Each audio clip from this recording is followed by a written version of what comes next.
Ikhwani rahimakumullah. Lantas apa yang terjadi sekarang? Yang terjadi sekarang adalah dhu'ful yakin, lemahnya keyakinan. Lemahnya keyakinan. Kenapa lemah keyakinan? Karena percaya sama kalamullah tapi kurang meyakini kalamullah.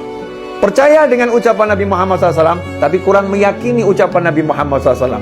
Kita lebih mempercayai usaha kita, lebih mempercayai upaya kita, lebih mempercayai perencanaan kita, tapi kita kurang mempercayai perintah Allah Subhanahu wa taala. Allah sudah jelas menyatakan, "Wa may yattaqillaha yaj'al lahu makhrajan wa yarzuqhu min haitsu la yahtasib." Barang siapa bertakwa kepada Allah, yaj'al lahu makhraja, maka Allah akan selalu senantiasa memberikan jalan keluar untuknya atas apapun problematika yang dia hadapi, ya masalah yang dia hadapi. Wa yarzuqhu min haitsu la yahtasib, dan Allah akan memberikan rezeki kepadanya dengan cara surprise, kejutan-kejutan yang enggak pernah dia sangka, yang enggak pernah dia perkirakan. Wa yarzuqhu min haitsu la yahtasib. Ini disiapkan Allah untuk orang-orang yang bertakwa. Orang yang bertakwa, kalau dia yakin dengan takwa ini, apapun masalahnya akan diselesaikan Allah Ta'ala. Bagaimanapun kondisinya, dia akan selalu mendapatkan rezeki dari Allah Subhanahu wa Ta'ala, maka hidupnya akan tenang. Tapi sekarang nggak begitu yang terjadi.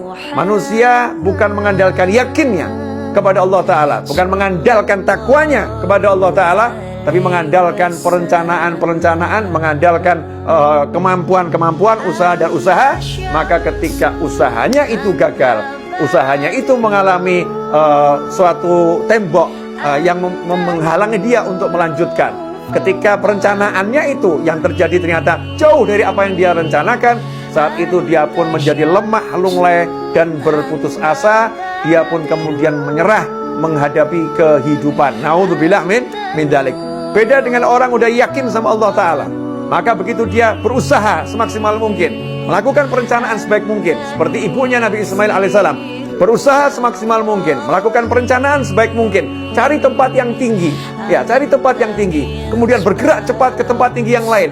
Perencanaannya bagus, usahanya bagus, tapi ketika mengalami yang namanya tembok kegagalan, kalau dalam pandangan manusia biasa, ternyata nggak ada manusia, ternyata nggak ada air di situ, maka dia tidak berhenti berusaha. Kenapa? Karena selalu yakin Allah pasti akan menyelesaikan, Allah akan berikan solusi.